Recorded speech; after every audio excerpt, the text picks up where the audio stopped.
جو حضرت علی نے کیا یا وہ عائشہ صدیقہ کا بڑا جرم ہے.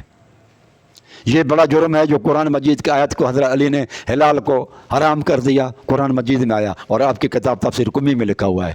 یا وہ حضرت عائشہ کو کہا کہ آپ کا دل جو ہے نا وہ جھک پڑا ہے. تو اگر حضرت علی کا ایمان ختم نہیں ہوا، ٹھیک ہے، حضرت آدم سے اللہ تعالیٰ نے نبوت نہیں چھینی، یہ کہتے ہوئے بھی کہ فعصیٰ آدم ربہ فغویٰ، آدم کو مرا ہو گئے اور نافرمانے کی. تو اگر آدم علیہ السلام کا ایمان اس کے باوجود اللہ نے نہیں چھینا، حضرت علی بھی مومن رہے، حضرت آدم بھی مومن رہے، تو پھر حضرت عائشہ صدیقہ سے پھر ایمان کیوں چھینتے ہو؟ وہ بھی پھر مومنہ کا ہونا کہ رہی. یہ انسان کی فطرت میں کچھ غلطیاں ہو جاتی ہیں انسان سے. جس طرح سے علی رضی اللہ تعالیٰ عنہ کو ان تمام باتوں کے باوجود مانتے ہو کہ، اور آگے آپ کو بتاتا ہوں، قمی تفسیر اور جلد نمبر 2 میں امام باقر کہتا ہے کہ مجھ سے میرے باپ امام زین العابدین نے کہا، کیا کہا؟ فقال ان ابن عباس یزعم، ابن عباس تو یہ دعویٰ کرتا ہے انہ یعلم کل آیت نزلت فی القرآن، وہ قرآن مجید کی جتنی آیت ہیں نا سب کا علم رکھتا ہے. فی ای یوم نزلت، کس دن وہ نازل ہوئی، وفی من نزلت، کس کے بارے میں نازل ہوئی، سب کا علم ہے. جو ابن عباس دعویٰ کرتا ہے. اب آپ دیکھیں تو فقال ابھی، تو امام زین العابدین وہ ناراض ہو گئے. کیا کہتے ہیں؟ چلو ان سے پوچھو پھر جا کر، فی من نزلت، یہ آیت کس کے بارے میں نازل ہوئی ہے؟ ومن کان فی ہذہ اعمی، جو دنیا کے اندر اندھا ہے، فہو فی الآخرۃ اعمی، وہ آخرت میں بھی اندھا ہوگا. جو دنیا کے اندر اندھا ہے نا وہ آخرت کے اندر بھی اندھا ہے. وأضل سبیلا، اور وہ راستے سے بھٹک گیا، سیدھے راستے سے بھٹک گیا. کہ لگے یہ آیت کا بھی ترجمہ پوچھو، اور بھی آیتیں بتائیں، کہ لگا ان سب آیتوں کا پوچھ کر آ جاؤ. اور پھر وہ بندہ گیا، واپس آیا. فقال ابھی، تو پھر میرے باپ نے ان سے کہا، یعنی کہ امام زین العابدین نے ان سے پوچھا، فہل اجابک، کیا انہوں نے آپ کو کوئی جواب دیا بالآیات، ان تمام آیتوں کا؟ فقال اللہ، اس آدمی نے کہا نہیں مجھے نہیں دیا آیتوں کا جواب. قال ابھی، پھر ابو نے کہا، یعنی امام زین العابدین نے کہا اسے، لیکن اجیبک فیہا، لیکن میں تجھے جواب دیتا ہوں. وہ جواب کیا ہے؟ کہتا ہے ومن کان فی ہذہ اعمی فہو فی الآخرۃ اعمی واضل سبیلا، جو دنیا کے اندر اندھا ہے آخرت میں بھی اندھا ہے اور راستے سے سیدھے سے بھٹک گیا ہے. ففی نزل وفی ابی، یہ اسی کے ہی بارے میں تو نازل ہوئی ہے، ابن عباس کے بارے میں نازل ہوئی. ففی نزل، اسی کے بارے میں، اسی شخص کے بارے میں نازل ہوئی. وفی ابی ہے، اور اس کے باپ کے بارے میں نازل ہوئی ہے، یعنی کہ عباس کے بارے میں. ابن عباس اور ابن عباس کے باپ یعنی حضرت عباس کے بارے میں ہی جو یہ نازل ہوئی ہیں. اور کس کے بارے میں نازل ہوئی ہیں؟ یعنی یہ کہتے ہیں کہ جس طرح سے دنیا کے اندر اندھے تھے، کیونکہ انہوں نے وہ بیعت کی تھی ابو بکر کی، عمر کی، عثمان کی، علی کی نہیں کی تھی، لہذا وہ دنیا کے اندر بھی اندھے رہے، آخرت کے اندر بھی اندھے رہے. یہ ہے شان آپ کے نزدیک ابن عباس کا اور حضرت عباس کا، جو رسول اللہ علیہ وسلم کے چچا ہے، کہ دنیا میں بھی اندھا آخرت میں بھی اندھا. یہ آپ کا عقیدہ ہے، آپ کی کتاب میں تفسیر قمی. یہ بہت گالی شیعہ ہے. اب آپ آئیں کامل بھائی میں، یہ کیا کہتا ہے؟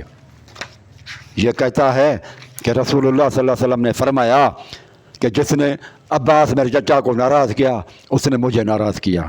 فغضب رسول اللہ صلی اللہ علیہ وسلم ان ابی ربیعہ ان العباس دخل علی رسول اللہ صلی اللہ علیہ وسلم مغضبا وانا عنده. عباس آئے تو رسول اللہ صلی اللہ علیہ وسلم کے پاس آئے لیکن وہ بہت غصے میں تھے. فقال ما اغضبک یا عباس، رسول اللہ صلی اللہ علیہ وسلم پوچھا کہ کس چیز نے تجھے غصہ دلایا ہے؟ قال ما لنا والقریش، قریش سے ہمارا کیا تعلق؟ اذا طلاقوہم طلاقوا بوجوہ مستبشرۃ، جب ہم ان سے ملاقات کرتے ہیں تو کھندا پیشانی سے ملتے ہیں، اور جب وہ ہم سے ملتے ہیں تو اس سے ہٹ کر ملتے ہیں. ذالک فغضب رسول اللہ صلی اللہ علیہ وسلم، عباس ناراض تھا تو رسول اللہ بھی بہت ناراض ہوئے. حتی احمر وجہ، رسول اللہ صلی اللہ علیہ وسلم کا چہرہ مبارک سرخ ہو گیا. ثم قال، پھر کہنے لگے رسول اللہ صلی اللہ علیہ وسلم، والذی نفسی بیدی لا يدخل قلب رجل ایمان، ایمان اس آدمی کے دل میں داخل نہیں ہوگا، ایمان ہی نہیں ہوگا اس دل کے اندر، حتی یحبکم اللہ ولرسولی، جب تک کہ وہ اللہ تبارک و تعالیٰ اس کے رسول اللہ صلی اللہ علیہ وسلم سے محبت نہ کرے۔ ثم قال، پھر کہا، ایھا الناس، اے انسانو، اے لوگو، من اذا امی، جس نے میرے چچا کو ایذائیں دی، فقد اذانی، اس نے مجھے ایذا دی، رسول اللہ صلی اللہ علیہ وسلم کو ایذا دی۔ ابن عباس کو جو گالی دیتا ہے، جو ناراض کرتا ہے، آپ کہتے ہیں کہ عباس جہنمی ہے، دنیا کے اندر بھی اندھا اور ابن عباس بھی، آخرت کے اندر بھی یہ دونوں باپ بیٹے اندھے ہوں گے۔ یہ تفسیر آپ کی کمی ہے۔ کہنے والا کون ہے؟ زین العابدین، اور روایت کرنے والا کون ہے؟ ایسے امام باقر، اس کا بیٹا۔ اور ادھر یہ کیا ہے؟ مجھے بتائیں، حضرت علی، جس کو رسول اللہ صلی اللہ علیہ وسلم کو جو ایذا دے، آپ حضرت علی جو ہے نا، اور یہ آپ کے، مجھے بتائیں، آپ کہتے ہیں یہ سارے اماموں کی باتیں ایک ہی ہوتی ہیں، ان میں کوئی فرق نہیں ہے۔ اس کا مطلب کہ حضرت علی نے بھی ایذا دی حضرت عباس کو۔ اور وہ احتجاج تبریزی میں بھی ہے کہ وہ لڑتے ہوئے آئے، ابن حضرت عباس اور حضرت علی یکتسمان، وہ آپس میں لڑتے ہوئے ابو بکر کے آئے کہ ہمارے درمیان میں فیصلہ کریں آپ۔ یکتسمان، لڑتے ہوئے آئے، چچا بھتیجا۔ اور رسول اللہ صلی اللہ علیہ وسلم کیا فرماتے ہیں کہ چچا کو جس نے ناراض کیا، مجھے ناراض کیا۔ تو عباس تو حضرت علی سے ناراض رہے۔ اب مجھے یہ بتائیں کہ ان باتوں کے باوجود کون زیادہ جو ہے نا وہ گناہ گار ہوتا ہے؟ یہ ساری چیزیں لائٹ لائم جو ہے نا کلیئر کر کے میں نے آپ لوگوں کے سامنے رکھی ہیں۔ آدم علیہ السلام کی بھی جو الفاظ آئے ہیں وہ بھی دیکھیں، رسول اللہ صلی اللہ علیہ وسلم کے الفاظ بھی آئے ہیں، اور وہ عائشہ صدیقہ کے لیے بھی الفاظ آئے ہیں، حضرت علی کے بھی آئے ہیں، قرآن اور حدیث دونوں کے اندر ہیں۔ اب آپ جس طرح سے یہ سارے مومن ہیں میرے بھائیوں، یہ سارے کے سارے مومن ہیں۔ آدم علیہ السلام سے اللہ نے نبوت نہیں چھینی، تو عائشہ صدیقہ سے پھر کس طرح سے تم جو ہے نا وہ چھینتے ہو ایمان؟ اللہ تعالیٰ نے نہیں کہا۔ علی رضی اللہ تعالیٰ عنہ کے تمام باوجود بھی ایمان والے ہیں، یہ انسان کی فطرت کے اندر ہے۔ اسے ہی آپ جو ہے نا یہ رعایت حضرت عائشہ صدیقہ کو بھی دیں۔ انسانی فطرت میں تھوڑا سا اختلافات موجود رہتے ہیں، لہذا وہ بھی کافر نہیں ہے۔ اگر کافر کہو گے تو پھر یہ اس بات کو لے کر، اس آیت کو لے کر اگر آپ وہ کافر کہتے ہیں تو پھر ان آیاتوں کو، آدم علیہ السلام کو بھی، حضرت علی کو بھی پھر آپ نعوذ باللہ منہ ان کو بھی آپ کافر کہیں۔ اگر یہ ان کی وجہ سے، آیاتوں کی وجہ سے، حدیث کی وجہ سے حضرت علی اور آدم علیہ السلام کافر نہیں بنتے تو عائشہ صدیقہ بھی نہیں۔ اگر آپ کہتے ہیں کہ پھر بھی کہ عائشہ صدیقہ وہ تو کافر تھی، اور کافر سے نکاح، یہ صورت ممتنعت آیت نمبر 10 میں ہے۔ قرآن مجید کیا کہتا ہے؟ ولا تمسکوا باسم القوافر، باسم القوافر، لوگو کافر عورتوں کو اپنے پاس نکاح میں روکے نہ رکھو، ان کو طلاق دے دو۔ تو رسول اللہ اگر وہ کافراں تھی، بی بی حفصہ اور عائشہ، اس قرآن مجید کی آیت کی وجہ سے، تو یہ اللہ تعالیٰ نے ان کو طلاق کیوں نہیں دی؟ اور اللہ تعالیٰ پھر کیسے کہتے ہیں کہ آپ ان کو طلاق تو کیا رد و بدل بھی نہیں کر سکتے؟ اس کا مطلب کہ وہ پکی پوری مومنہ تھی۔ یہ قرآن مجید کی آیت ہے کہ رسول جس طرح سے تم پاک ہو، اس طرح سے یہ عورت بھی تیری پاک، تیری بیویاں بھی پاک ہیں۔ اس کو اس طرح نہ لے جاؤ نوح علیہ السلام کی بیوی کی طرف اور ان کی طرف، ان کے کافر عورتوں کے ساتھ ان کے شریعت میں یہ چیز جائز تھی، لیکن ہماری شریعت کے اندر حرام ہے۔ یہ قرآن مجید کہتا ہے کہ کافر عورتوں کو اپنے قبضے میں نہ رکھو، کافر عورتوں کو اپنے پاس نہ رکھو، روک کے نہ رکھو، طلاق دے دو۔ یہ قرآن مجید کی آیت ہے۔ اب مجھے بتاؤ، کیا رسول اللہ صلی اللہ علیہ وسلم نے قرآن مجید کی آیت کو نہیں سمجھا؟ آج تمہارے شیعہ اللہ یاری صاحب اور شیعہ حضرات وہ سمجھتے ہیں۔ تو آج بس کچھ اتنا ہی تھا۔ اقول قولی ھذا استغفر اللہ استغفر اللہ استغفر اللہ۔